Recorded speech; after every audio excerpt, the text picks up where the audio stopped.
Hey, welcome to Spirit Soul Sense, information for your soul. I am Shareece, and I was wondering if you all heard about the woman who went viral recently because she recorded her empty apartment and said that her husband left her, blocked her, took everything except the wedding dress and her jewelry that I guess she uses for her business. I there's like there's so many concerns I have here. There's so many. But let's get into it. This video is called Are You in a Toxic Relationship? Because this woman is clearly to me, like as a person who's been in a unhealthy, toxic, abusive relationship, I can see the signs very clearly in other people. And so I just thought I'd talk about it because I haven't talked about abusive. Well, her case wasn't abusive, I think. Who knows?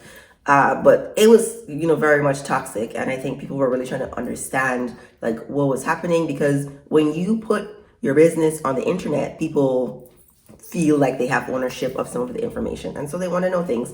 And so, I did some information, taking in of what was happening in the situation. And so I think it's helpful to look at her case as an example, because she put herself out there for the world to see like what was happening. So we'll never know what happened exactly in the relationship, but there are a lot of red flags that I got from listening to her, some commentary on her that I think is important to point out.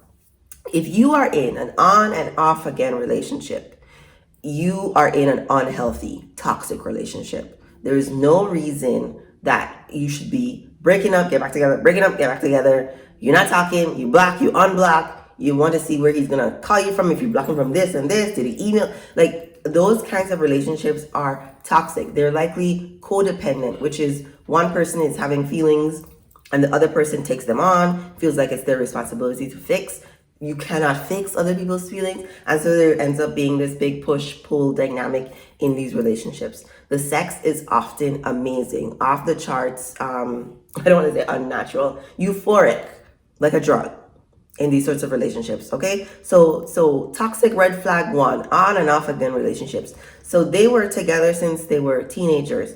Lots of people are with the person they were with as a teenager. This is not a red flag.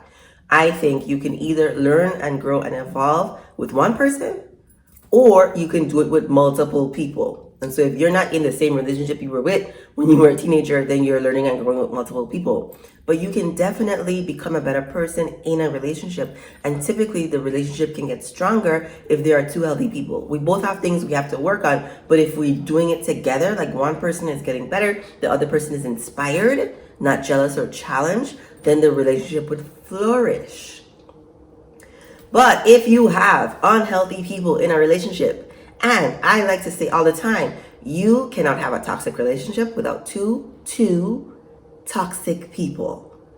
The relationship will not survive if one person is healthy and the other person is toxic, because the healthy person will be like, what is happening here? No, and run away. They will be gone so quickly. There will be no chance for the relationship to be right, because they will know this doesn't feel right, and I'm not used to things not feeling right, so I'm out, I'm dipping.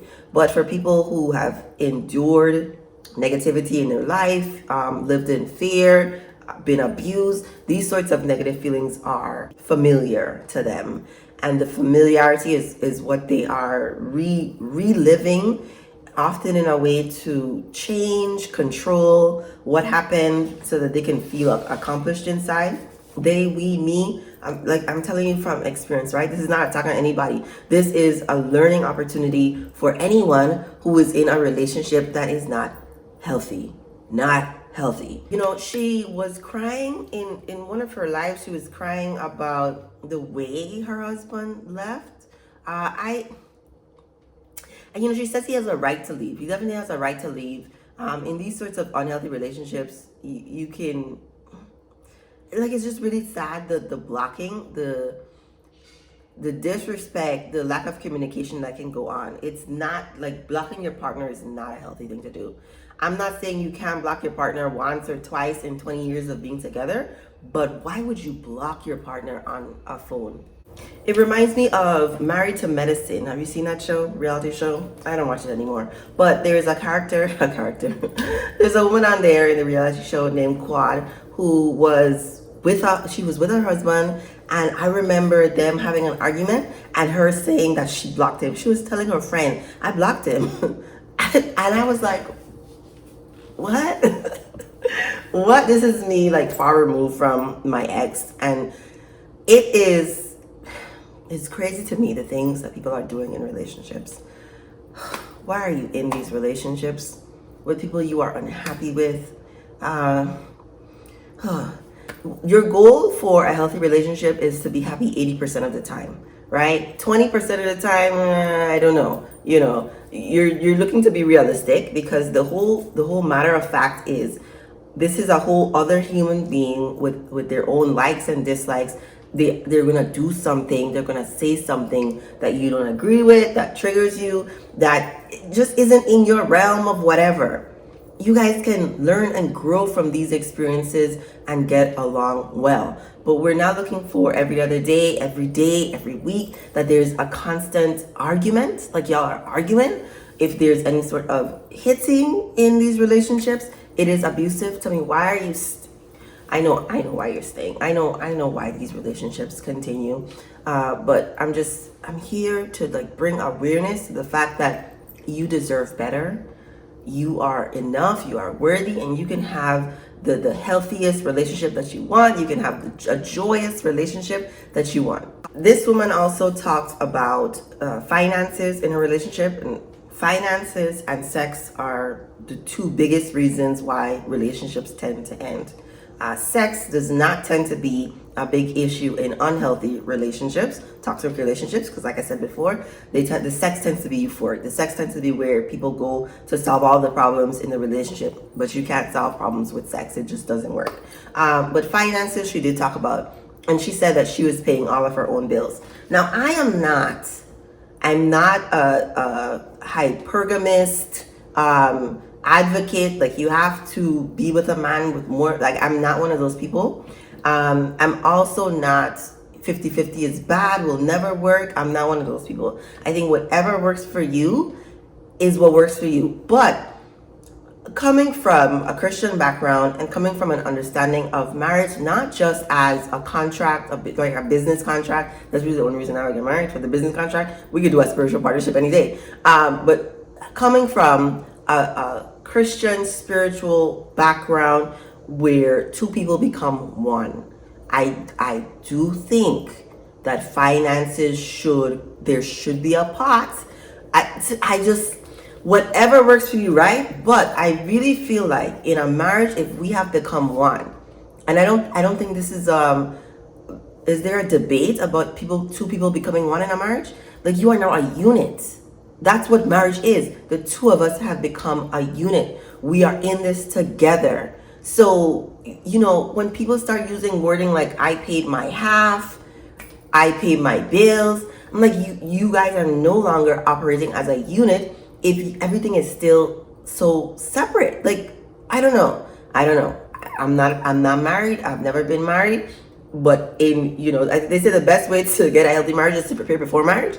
I would like a partner who we do things together, and it's not I paid the bills, you paid the more, right? We are doing this together. So I like using the word we especially when people are talking about being married, like we put this together, and now this is our money. We pay the mortgage, we pay the bills. This is, even if the woman doesn't work or the man doesn't work, whatever floats your boat. If I was a housewife and I was bringing in zero income, like I would not still be saying I contributed nothing. What? You paid? No, we. It's anyway. So to me, that's a red flag for not being a cohesive unit.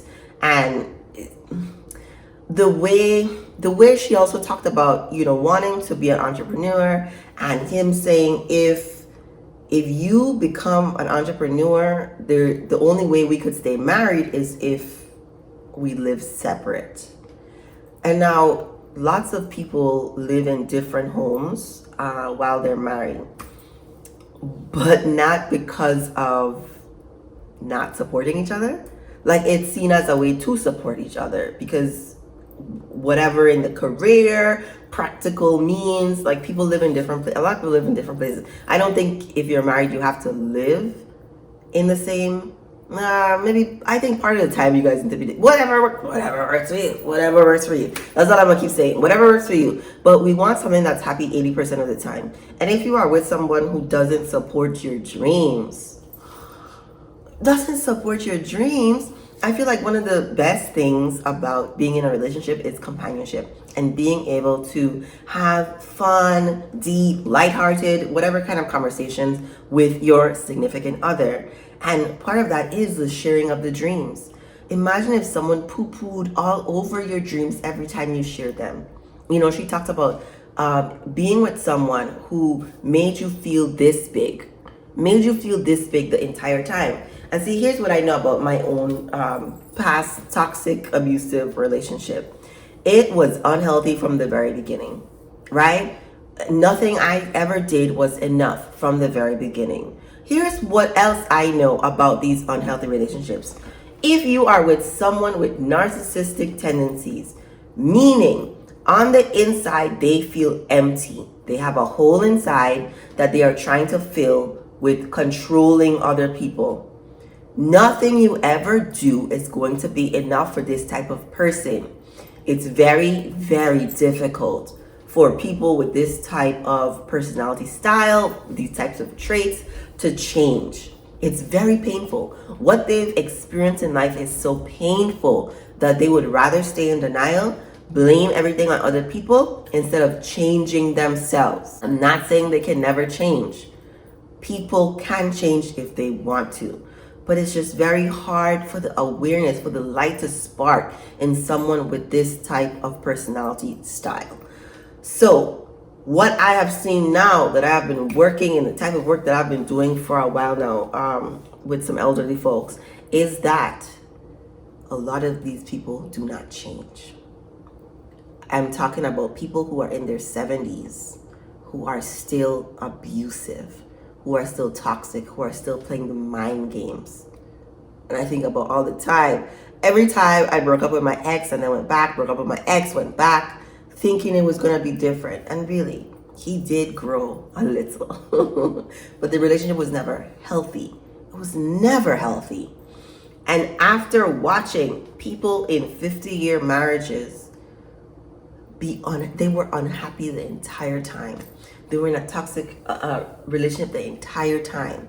You know, I have one lady that I work with who has so many health problems now after her husband finally passed away, after he was beating her all the time. All I'm saying is, if you are waiting for somebody to change, do not hold your breath. You will die. Because it's so unlikely. It's so unlikely. And there are so many videos about narcissists on the channel, on the YouTubes of it all, that talk about how it's so difficult for these relationships to be healthy. Because if one person is doing all of this and you are staying, the two toxics feed off of each other. And it just ends up being like such a mess. Oh my goodness. Every relationship does not have a narcissistic person in it, but every toxic relationship has two toxic people. And there's lots of different ways to be toxic, right? I think a lot of people end up being codependent. You can look up what codependency is. I don't think I've done a video on codependency on my channel, so that might be coming. But the point is, you can look at this woman, I forgot her name, but you can look at this woman's life. You can look at how she spent most of her life, and how now that she's healing, the relationship has ended. This is the thing that happens with toxic relationships. Either the relationship will change or it will end when one person decides to work on themselves and become healthy. I have videos on the book Women Who Love Too Much, because women tend to be the ones who want to nurture and change a man and fix him and make him better, and I can help you, I can save you, save your complex, all that stuff. I only wish joy and peace on everyone. I want people to live their best life in whatever way that looks for them. And a lot of times that means walking away from things. I don't tell people to leave relationships though, because they can change, right? Focus less on do I stay, do I leave, I don't know what to do. What you need to do is work on yourself. Because if you are in this situation, there are things in you that need to be healed. So once you heal, once you learn, grow from whatever it was that, caused the pain inside of you, the relationship will either change or it will end. And you gotta be okay with either way. Let me know what you think in the comments. Remember to like, subscribe, share this video with someone you think it may help. And thank you for watching.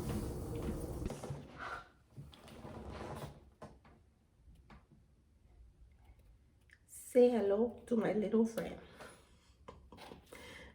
This is a gift from my sister, and yesterday it was not watered, so it was sad. But today it's so happy. Kind of dusty. I was just talking to it, so I thought I'd share. Okay.